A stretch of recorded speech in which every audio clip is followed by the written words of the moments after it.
Bueno, ya hemos visto a detalle la vía que se encarga del 65% de los cánceres de colon, pero también existe la vía mutadora y la vía cerrada, las cuales veremos sucintamente para no quemarnos tanto el cerebro.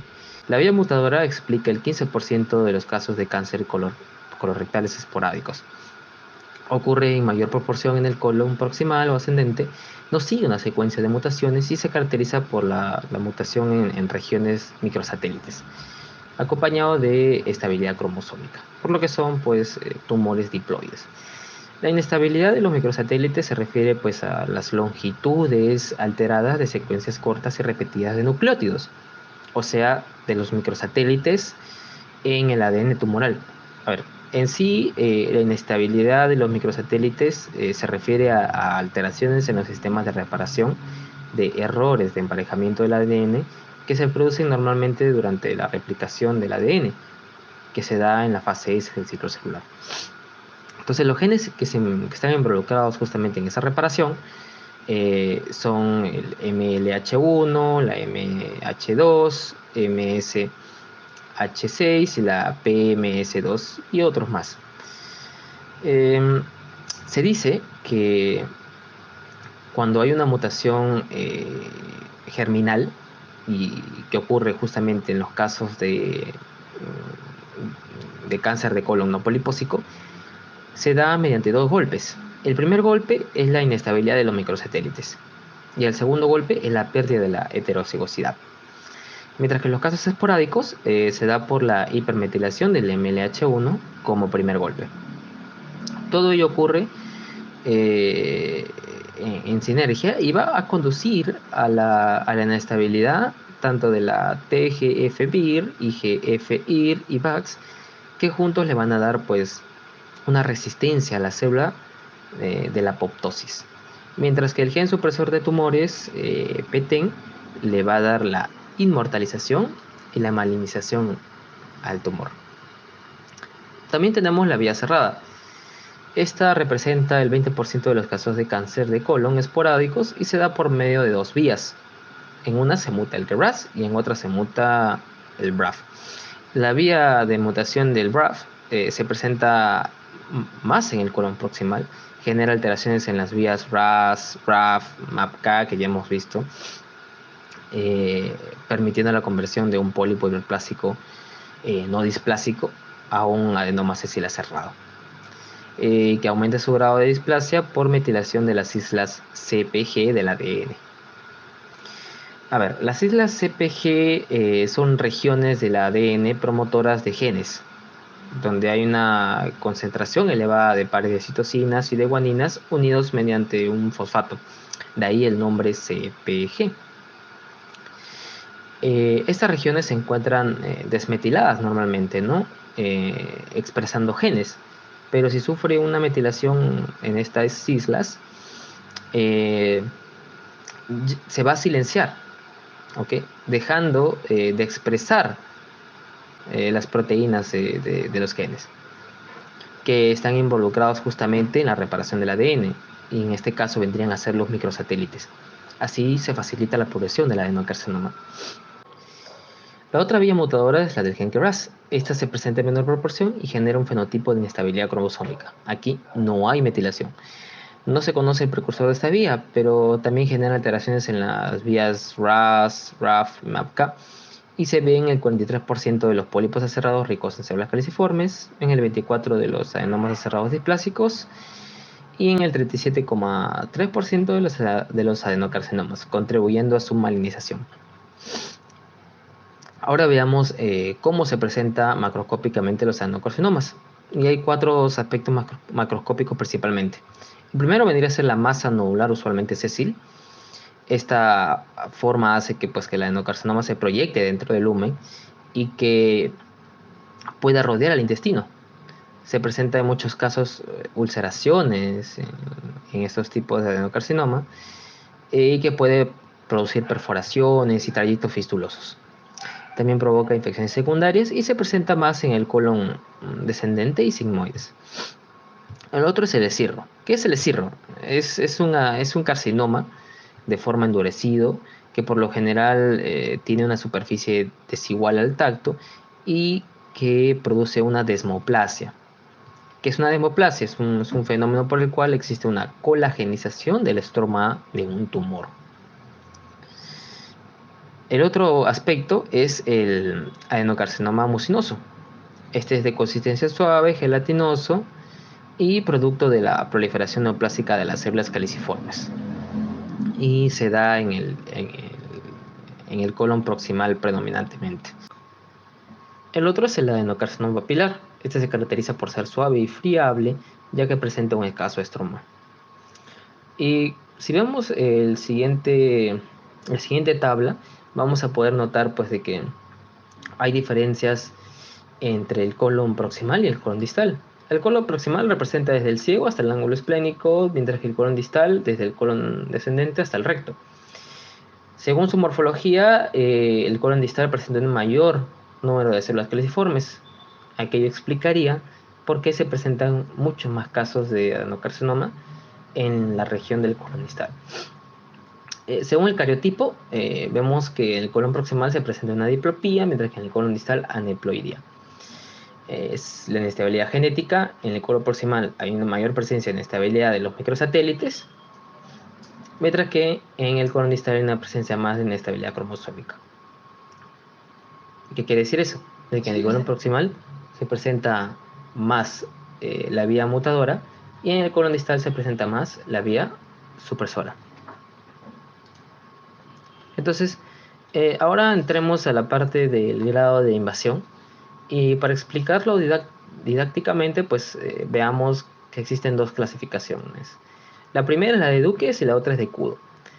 La de Duques es la que nos da pues el Instituto Nacional de Higiene francés y que la clasifica según dos grados. Vamos a tener el grado 1 que representa pues ganglios linfáticos regionales negativos, donde se presentan tres subtipos. El subtipo A, que es una lesión confinada a la mucosa; el subtipo B1, que la lesión llega pues hasta la muscular mucosae; el subtipo 2, donde sobrepasa la muscularis mucosae y llega hasta la submucosa; el grado 2, donde se presentan ganglios linfáticos regionales positivos; el subtipo C1, que se extiende pues hasta la submucosa; y el subtipo C2, donde llega a todas las capas del tejido. O sea, nos permite clasificar la progresión del adenocarcinoma en todas las capas del colon. Mientras que la clasificación de Kudo solamente nos permite clasificarlo según su grado de invasión a la submucosa, donde SM1 representa pues la invasión al tercio superior de la submucosa, el SM2 la invasión al tercio medio de la submucosa y el SM3 la invasión al tercio inferior de la submucosa, y que representa justamente un alto riesgo de producir metástasis. Finalmente, acá se muestran algunas formas de propagación. La primera vendría a ser pues la invasión directa de las estructuras contiguas y órganos adyacentes. La segunda pues por una embolización sanguínea. Tercera pues una embolización linfática y otra a través de la siembra. Ya que sabemos cómo se forman y presentan los adenocarcinomas de colon, ahora hay que clasificarlos, en este caso según su clasificación genotípica.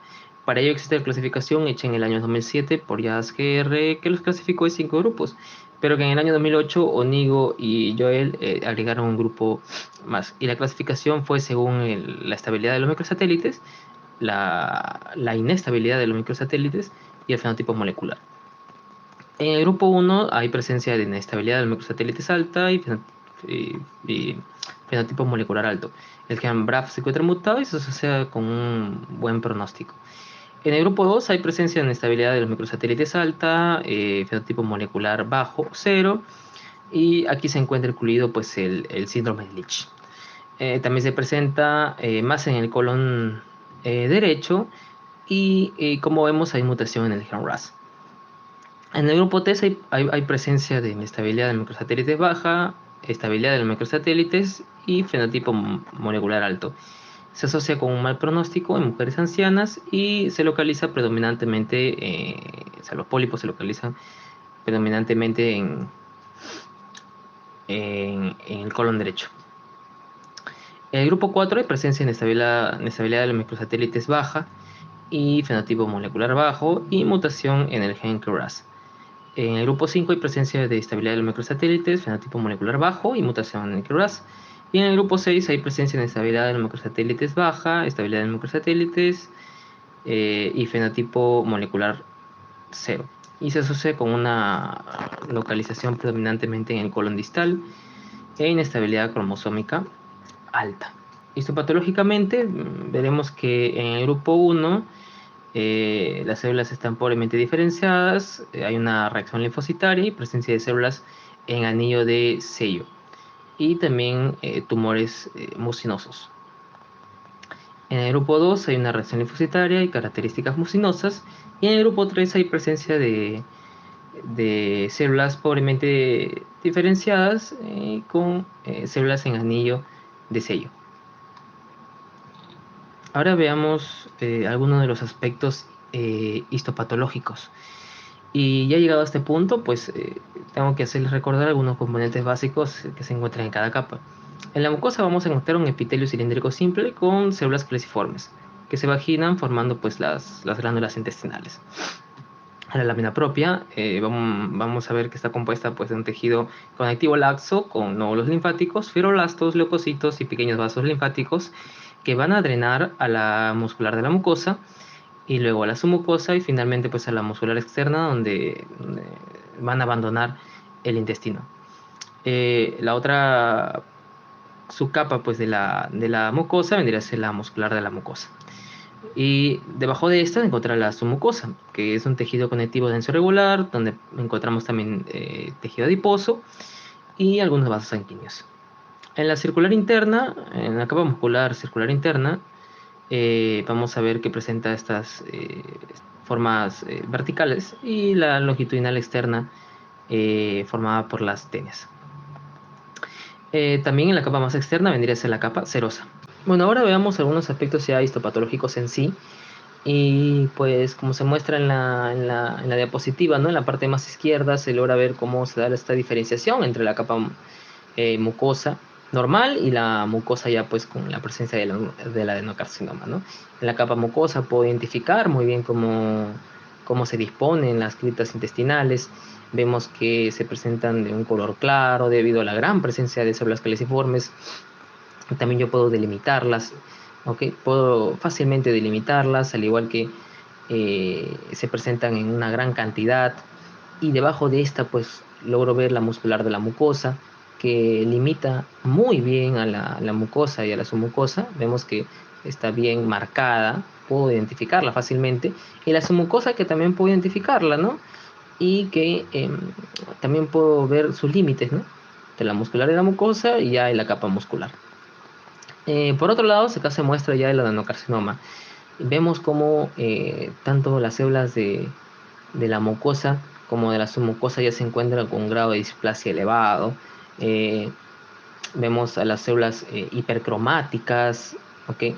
Con un grado de displasia elevado.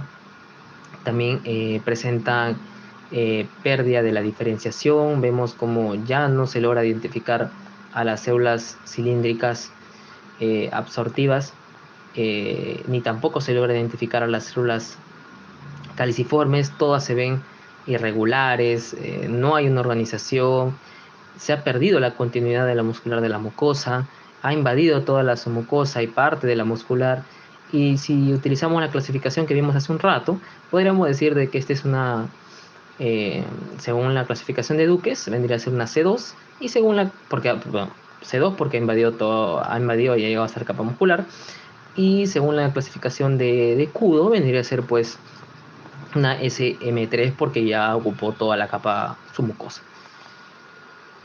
En la lámina que se encuentra al centro podemos observar, ¿no? Igualito cómo se dispone en la capa circular interna, miren, de esa manera tan regular, uniforme, la capa muscular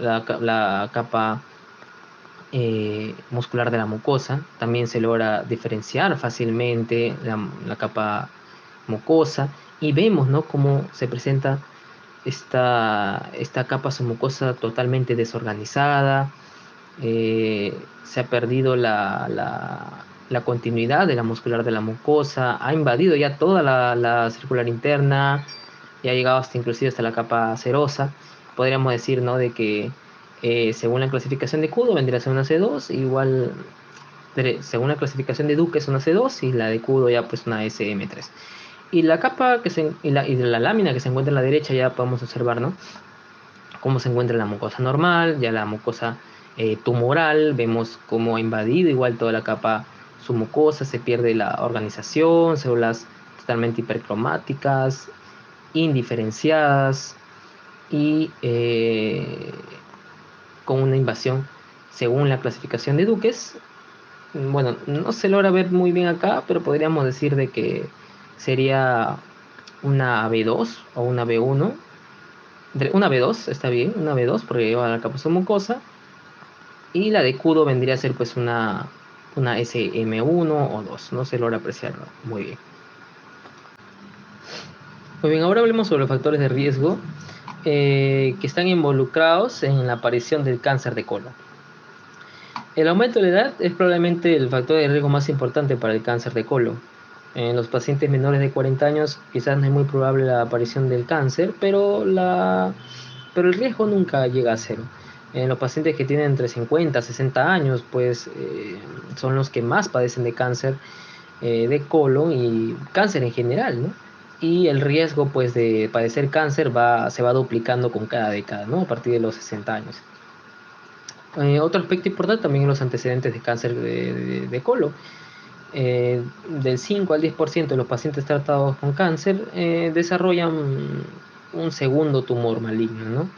O pacientes que tienen enfermedades de fondo, también como la colitis ulcerativa o la enfermedad de Crohn, tienen mayor riesgo, ¿no? Pues estas son enfermedades que son inflamatorias crónicas y así pues aumentan el riesgo de padecer cáncer de colon, ¿no? Otro factor vendría a ser el genético. El riesgo de cáncer es mayor en los familiares, ¿no? De pacientes con la enfermedad. Las personas con dos o más familiares de cáncer representan el 20% de todos los pacientes con este tumor, ¿no? Con el adenocarcinoma de colon. Otro factor importante es la dieta. Se ha visto pues de que el consumo de productos o de alimentos de origen animal, así como las grasas, el colesterol y otras proteínas, pues aumentan el riesgo de cáncer. Y aquello es totalmente explicable, ¿no? Pues que aquellos alimentos que son de origen animal favorecen a la presencia de flora bacteriana. Y esta flora bacteriana pues va a degradar las sales biliares en componentes nitrosos que pueden también contribuir a la carcinogénesis. Por el contrario, otras dietas como las que están basadas en frutas, vegetales y fibras se relacionan positivamente con el cáncer de colon gracias a su efecto pues, sobre la flora intestinal y el tiempo de tránsito de las heces.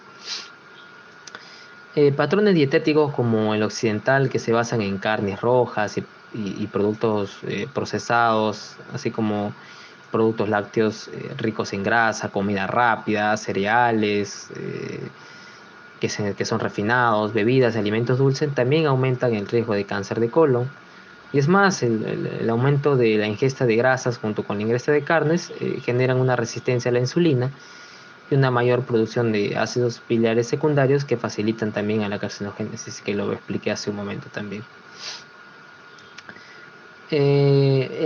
Por otro lado, el consumo de polifenoles, ¿no? A través de la ingesta de frutas, verduras, de ciertas plantas, se asocia con la reducción de algunas enfermedades crónicas, cardiovasculares y también cancerosas, ya que tienen una actividad antioxidante y afecta a diferentes vías, como la de la citocromo P450 y otras vías de señalización que están mediadas por quinasas y que están implicadas en la carcinogénesis también. Por último, también se ha mencionado, ¿no? De que el consumo de leche rica en calcio y de alimentos también ricos en vitamina D pueden contribuir a, a la detención del cáncer, ¿no? Ya que ambas pues detienen la proliferación celular e inducen a la diferenciación y a la apoptosis en las células intestinales. Otro punto importante también es la actividad física y la obesidad. Las personas con un índice de masa corporal mayor a 30 presentan 19% más de riesgo de desarrollar un cáncer de colon en comparación con las que tienen índices de masa corporal menores a 25 kilogramos por metro cuadrado. Eh, en particular también se ha visto que la grasa abdominal aumenta la resistencia a la insulina, hiperinsulinemia posterior, ¿no? Y aumenta también el riesgo de cáncer de colon. Eh, También el efecto de la obesidad es un punto importante, ya que esta genera pues un ambiente inflamatorio, ¿no? Es muy común que veamos pues en la literatura que se asocie la obesidad con un ambiente inflamatorio, donde hay una alta presencia de factor de necrosis tumoral alfa, interleuquina 6 y otros más que contribuyen pues a la proliferación de células malignas y al aumento al igual de la angiogénesis y de la metástasis. Por otro lado, también se ha visto pues, de que la actividad física disminuye un 24% el riesgo de cáncer de colon. Por ello se recomienda 30 minutos de ejercicio moderado diario, que podría generar pues, una reducción hasta del 11% de probabilidad de padecer cáncer de colon. Otro punto importante también es el tabaquismo y el alcohol. El hábito del tabaco y el consumo excesivo del alcohol son factores de riesgo independientes para el cáncer de colon. Si se presentan juntos pueden afectar de forma sinérgica también. Se ha visto pues, de que las mutaciones en el ADN involucradas en el hábito del tabaco son reparadas con menor eficiencia ante la presencia del alcohol. Y este alcohol tiene un efecto muy alto, ¿no? Y esto se explica pues porque justamente el alcohol o el etanol en sí no tiene un efecto cancerígeno directo sobre la mucosa intestinal. En su lugar es el acetaldehído, que es el primer compuesto formado por el metabolismo del etanol. Este acetaldehído tiene una actividad mutagénica y cancerígena, y es a través de él que se juega pues, un papel fundamental en la aparición del cáncer. Estudios han comprobado pues, de que una ingesta de 30 gramos al día de alcohol se asocia con un aumento del 16% del riesgo de cáncer de colon, mientras que una ingesta de 45 gramos al día eleva el riesgo de cáncer de colon a un 41%. ¿Qué quiere decir eso? De que el consumo de alcohol, o sea, a más alcohol, mayor riesgo de padecer cáncer de colon. Y no solo cáncer de colon, ¿no? Una infinidad de cánceres más. Asimismo, también el consumo a largo plazo del alcohol puede reducir otras vitaminas, como la vitamina B1, B2, B12, el ácido fólico, reduciendo la absorción y aumentando la vulnerabilidad al estrés oxidativo del epitelio del colon. Entonces, quisiera hacer un inciso aquí para decirles, ¿no?, de que el consumo de alcohol en todas sus presentaciones es perjudicial. No seamos ingenuos al creer aquellas propagandas que nos quieren convencer de que el consumo excesivo de alcohol, o solamente el consumo excesivo de alcohol es dañino. Eso está totalmente equivocado. No importa cuánto consumas, el alcohol siempre va a ser perjudicial. Nosotros podemos ver a personas que consumen mucho alcohol y que no les pasa nada, ¿no? Pero eso es ahora. Recordemos que la mayor incidencia de cáncer es entre los 50 y 60 años.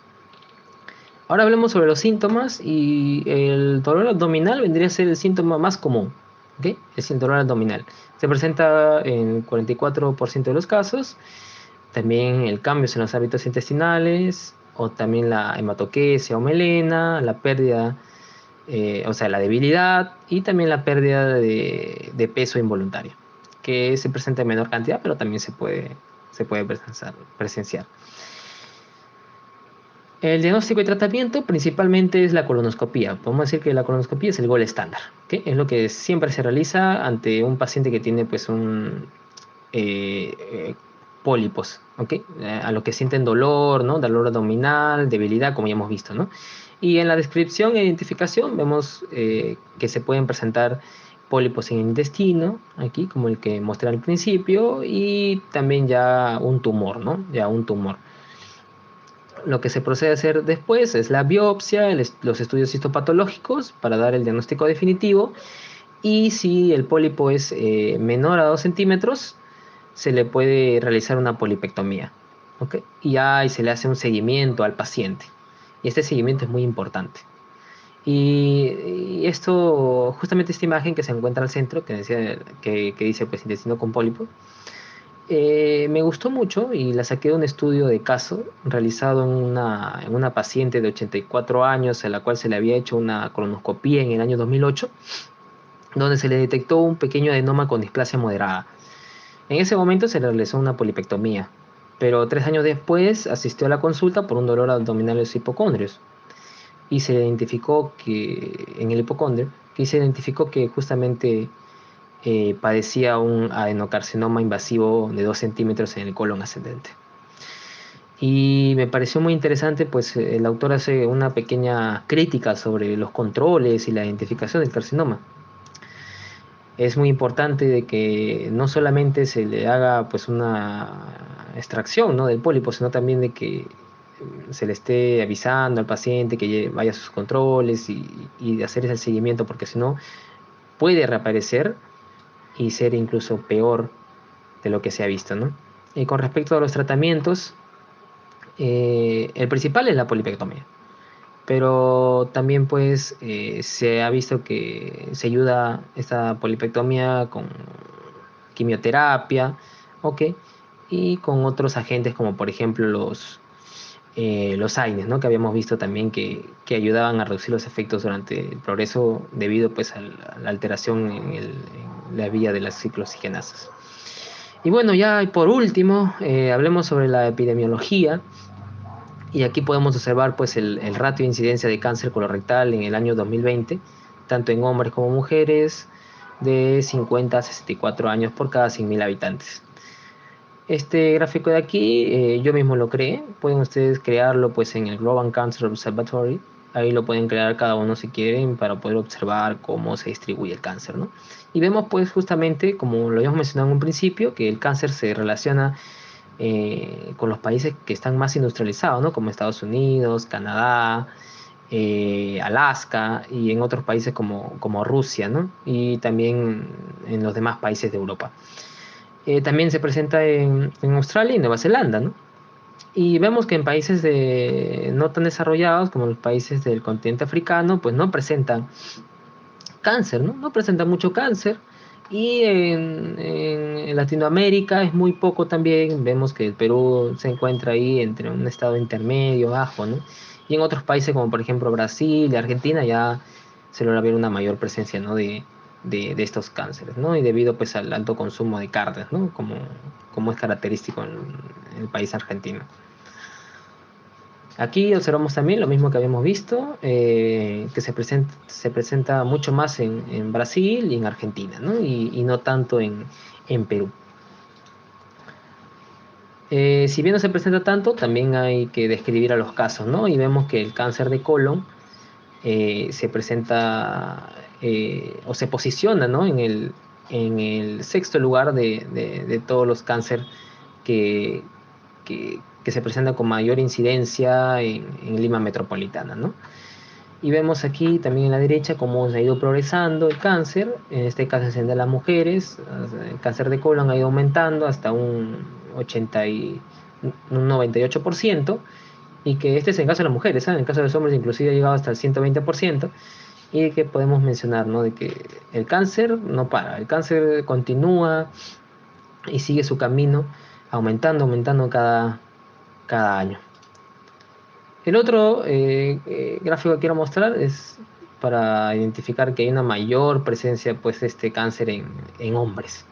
Y esto pues debido pues a aquellos aspectos como el mayor consumo de alcohol en hombres o también el mayor consumo de grasas, que es predominantemente en hombres. Por último, me gustaría comentar el siguiente artículo, ya ligándolo con la carrera, en el cual se muestra el caso de una paciente de 79 años a la cual se le había diagnosticado cáncer de colon con metástasis hepática y pulmonar en el año 2012. 5 años después, la paciente presentó dolor en la mandíbula, dolor al masticar y una tumefacción de 6 centímetros de largo, sin signos inflamatorios. Se le realizó una tomografía computarizada en la cual se mostró pues una lesión osteolítica de en la mandíbula izquierda, y posteriormente se le realizó una biopsia en la cual se diagnosticó metástasis a la mandíbula. Se siguió con el curso clínico de la paciente, pero no tuvo un buen pronóstico y murió poco tiempo después. Me pareció muy interesante este artículo porque justamente se muestra, ¿no? Cómo el cáncer, por medio que va avanzando, ¿no? En su progreso, puede ir migrando a diferentes zonas. Los principales lugares a los cuales migra el cáncer de colon, en lo que se ha reportado, es principalmente al hígado y a los pulmones. También se ha visto casos en donde se ha migrado hacia los huesos, ¿no? Pero no hay, o es muy raro encontrar artículos que muestren que un cáncer de colon pues haya migrado hacia la mandíbula. Es más, de todos los cánceres que se ubican en la cavidad oral, eh, metástasis en la mandíbula es reportado justamente como un caso sumamente raro que se presenta solamente en el 1% de los casos. Y según la progresión de este cáncer, primero migra hacia la mandíbula y luego hacia toda la parte de la encía. Y bueno, eso es todo lo que he podido recolectar durante toda mi investigación y espero que les haya gustado. Aquí podemos ver la bibliografía. Esta es. Y bueno, muchas gracias.